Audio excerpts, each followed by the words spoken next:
Hello everybody. Organization and management of educational programs for children with special needs. Today under this we are going to deal with the lesson Introduction to Inclusive Education. The objective of this lesson is to understand the meaning and concepts of inclusive education, to understand the different approaches of inclusive education and to understand the benefits of inclusive education. Inclusive education is a new approach towards educating the children with disability and also learning difficulties with that of the normal ones under the same roof. Inclusive education aims at integrated development of children with special needs and normal children through mainstream schooling.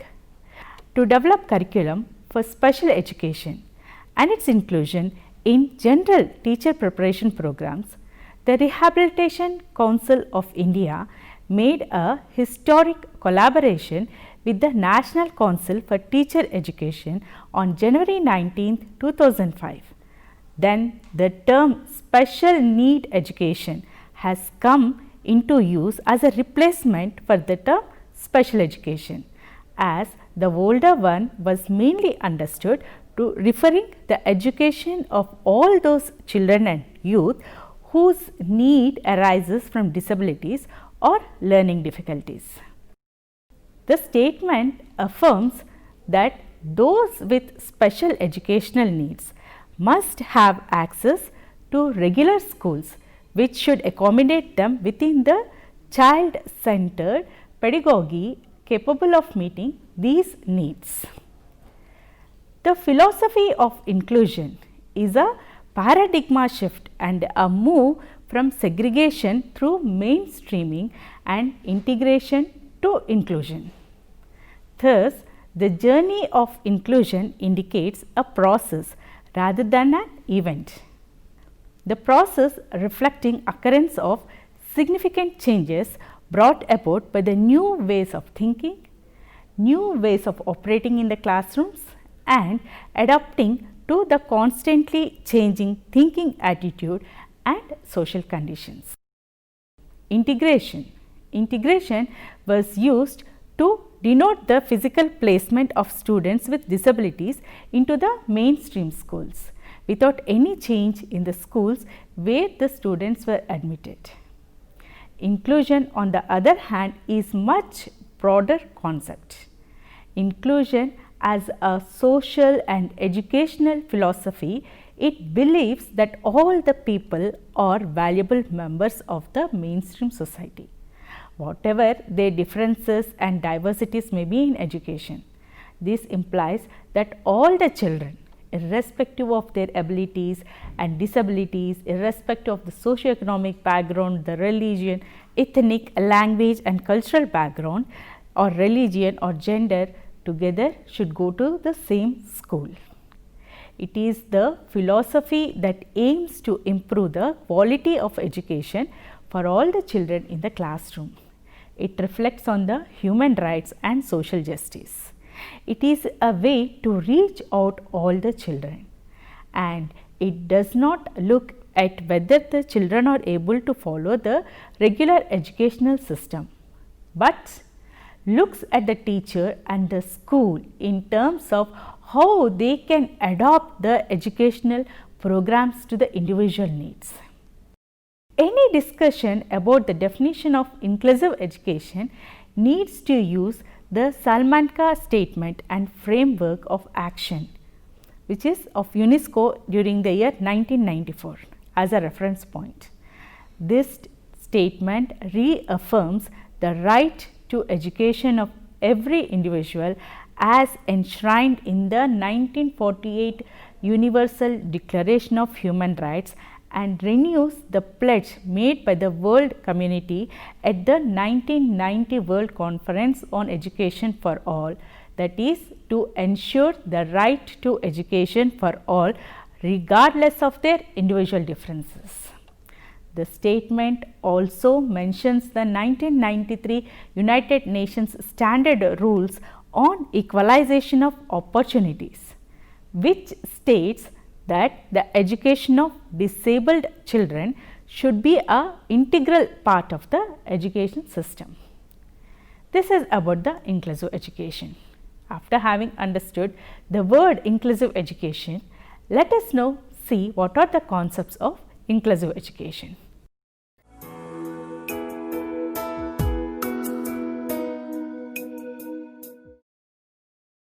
Inclusive education is brought about by having all the children of the society to become the students of the same school. Here, the school has to undergo changes so that it can include all the students to be a part of it.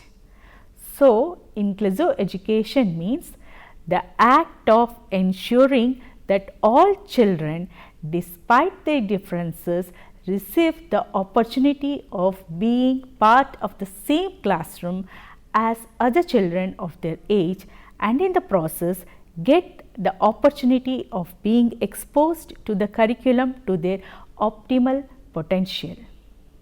Every child is special for his or her parent, and every child has a special need for love, acceptance and feeling of belongingness.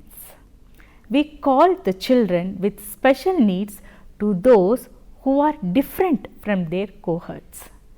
They are born equal but with some limitations, and with the help of inclusion, they will be able to actively participate as equal citizens in all aspects of the society and community life. Thus, the children with special needs refer to all those children those who require adaptations to the normal process of education due to problems like vision, hearing, movement, learning and intellect. In other words, these children have some kind of disability. Disability is a common term which is derived from the Latin prefix dis. This means segregation or separation or negative, or can be an opposite. Therefore, disability indicates the lack of power or ability to do something. Disability refers to any limitations experienced by the disabled in comparison to the abled persons of similar age, gender and culture. According to Wikipedia, disability is a significantly restricted or absent ability relative to an individual or a group norm. The term is often used to refer to the individual functioning, including the physical, sensory impairment or cognitive impairment. This is associated with the medical model of the disability. By contrast, human rights or social model focuses on the ability as an interaction between a person and their environment, and it highlights the role of the society in labeling, causing or maintaining disability within that society, including through the attitudes or accessibility favoring the majority. The Union Declaration of the Rights of Disabled Persons have defined the disabled person as any person unable to ensure by himself or herself wholly or partly the necessities of a normal individual or a social life as a result of the deficiency, either congenital or not, in his or her physical or mental capabilities. Now, let us look at the concept of special education. Inclusive education, it is different from the special education, where the disabled children are educated at special schools, or they might be receiving a specialist education at a home or at any other place like a hospital. There may be exceptional cases where special education provision may be the most appropriate support for a child. For example, if one of the child is having some multiple disabilities or severe impairments. However, the schools and education system should recognize that most desirable option in the principle is the inclusive education, and must constantly assess the possibilities for developing a special educational experience into an inclusive one. It has been argued that the concepts underpinning the special education reflect the thinking of orthodox medical models of disability, which locate the source of the problem in the child rather than in the wider society. It is undeniable that some children in special schools achieve high scores in assessment and they enjoy the strong social relationships among those with whom they are interacting.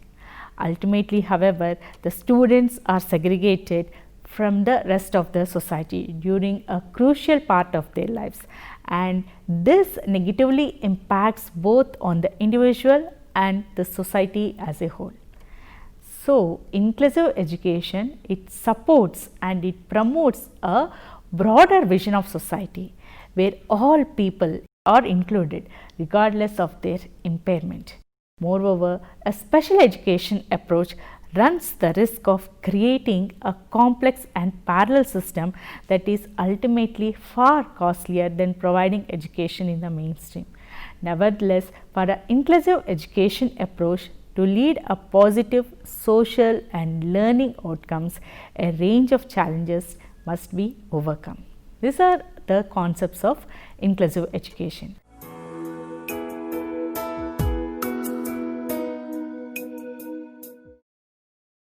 The term special education needs has come into use as a replacement for the term special education, as the older one was mainly understood to refer the education of all those children and youth whose needs arise from the disabilities or learning difficulties. The concept of special need education, it extends beyond those who may be included in handicapped categories to cover those who are failing in school for a wide variety of other reasons that are known or to be likely to impede a child's optimal progress.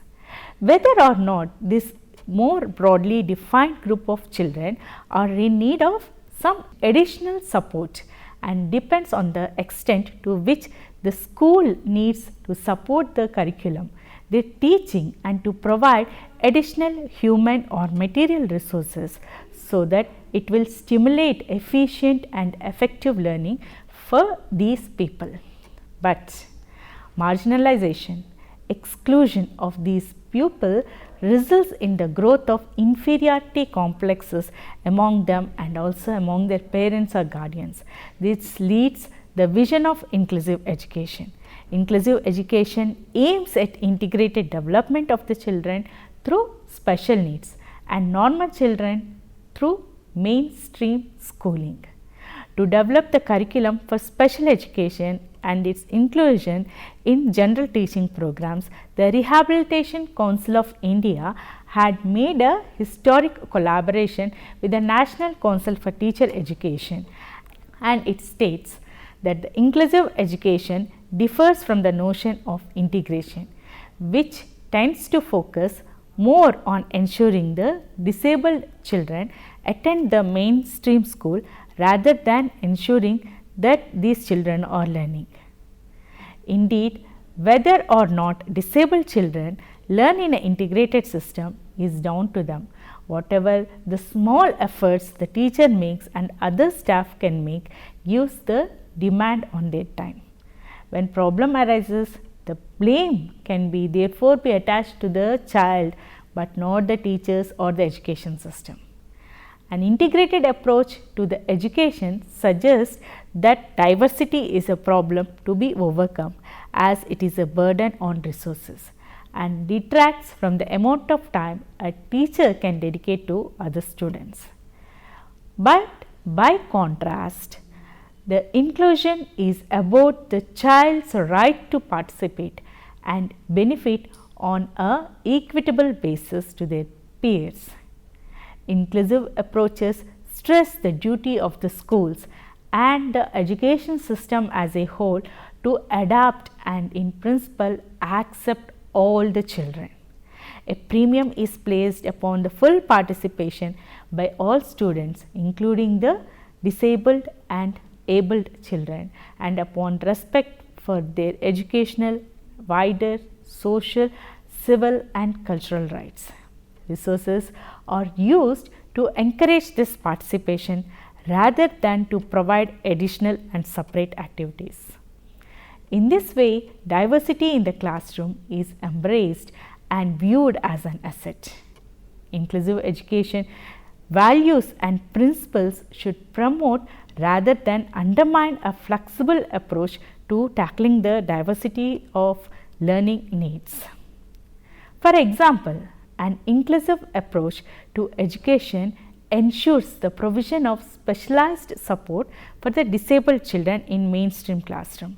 It is important to remember that the ideological rigidity is not conducive to an education system, that it is genuinely empowering. In certain circumstances, for instance, special classes may be beneficial for some students to facilitate and complement their participation in regular classes.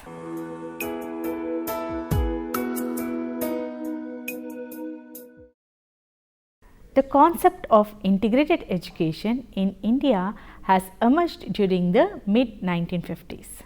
It is based on the medical model of disability and it emphasizes the placement of children with disabilities in mainstream schools. The major thrust is on attendance. The approaches are different in integrated education. Let us look at some of these approaches. The school-based approach. Consequence on the success of the international experiments in placing children with disabilities in regular schools, the Planning Commission in 1971, it included in its plan a program for the integrated education. The Government of India launched the scheme, the Integrated Education for Disabled Children scheme in December 1974. It was a centrally sponsored scheme which aimed to provide educational opportunities to children with special needs in regular schools and to facilitate their achievement and retention. The next approach is the composite approach. Project Integrated Education for the Disabled was another experiment on integrated education in India.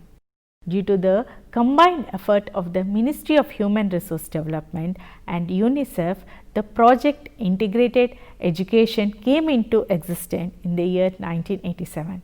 After its launch, there was a shift in the strategy from the school-based strategy or approach to the composite area approach. In this approach, a cluster instead of an individual school approach is emphasized. A cluster means it is usually a block of population taken as a project area. All the schools in the area are expected to enroll the children with disabilities. The next one is the inclusive approach. In late 90s, the philosophy of inclusive education is added in the district primary education program. Moreover, the district primary education program also addressed the core issues related to the curriculum, like the factors limiting the access of certain children to the curriculum and what modifications are necessary to ensure the full curriculum access. Thus, with its child-centered pedagogy, the district primary education program set a stage where the children with special needs could be provided learning opportunities tailored to their needs. These are the different approaches to integrated education.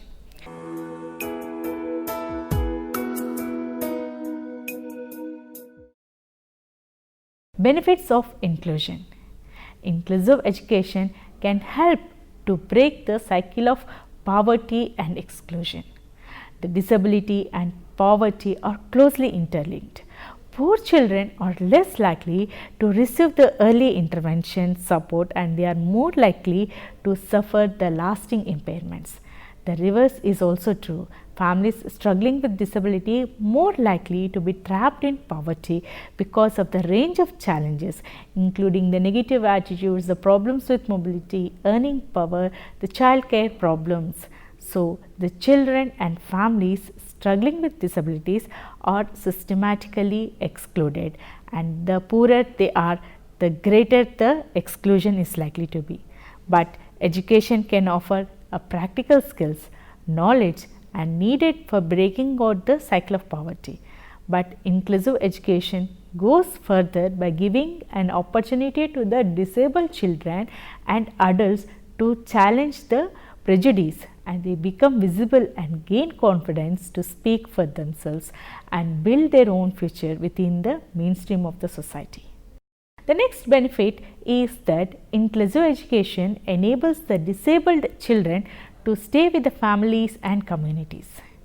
Placing the children away from their homes and families to attend the residential special school is contradiction of their right to home, family and their involvement in the community.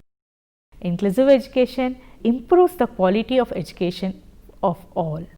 Inclusive education, it acts like a catalyst for change in educational practice, and it leads to improving the quality of education.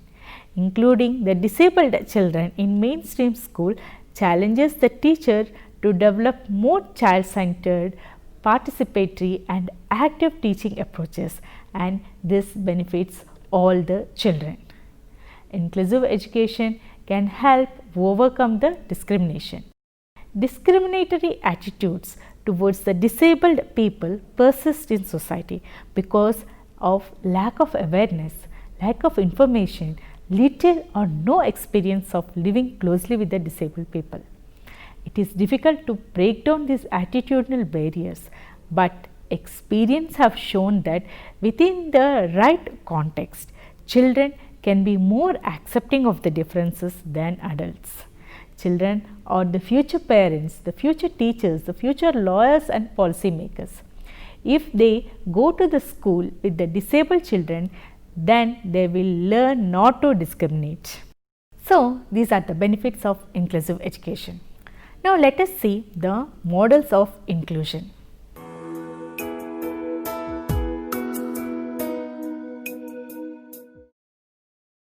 The full inclusion model. Here, the student is placed in regular educational classroom 100% of the day. The special education staff provides support to the regular education teacher by team teaching and collaboration. The support in discovering the comprehensive curriculum is also provided to the students. The next model is the pull-out or resource model. Although the law requires that the students with disabilities to be placed in the least restrictive environment, it is not mandated that the students be in full inclusive setting. For example, a full inclusion model may be restrictive for students, which requires an intense remediation in reading. It is for this reason that a variety of service options must be available for the disabled student. The next model is the social mainstreaming model. The student included during the regular education classroom instruction to provide him or her with appropriate interaction with the non-disabled peers. This student may have shortened assignments and the materials may be adapted for this student. The alternate assessment students are those students that benefit from this model. The next one is the non-academic model. The student participate only in non-academic class activities like the art, the music, the physical education and other electives. This model may be appropriate for the lower functioning and alternate assessment students. The self-contained model. Here, the student stays in the special education classroom for more than 60% of the day. These classrooms are now addressing the comprehensive curriculum through the extended standard. Next is the homebound program. A student with a medically diagnosed physical condition that restricts him or her to the home for a significant amount of time and has to receive a medical referral form signed by a physician qualifies for the homebound teacher to come to their home and provide the instruction. The next one is the community-based program. A student reaches the age of moving from school to the workforce. The transition facilitates will assist the community-based vocational instruction. Upon receiving a written agreement between the community business and the school system, the students may begin working at the selected business communities. So, today we have understood what is inclusive education. We have understood that inclusive education responds to all pupils as individuals, recognizing their individuality as something to be appreciated and respected for. And we also understood the difference between a special education and inclusive education. We also understood the models of inclusive education and the benefits of inclusive education. Hope you have understood the lesson. Thank you.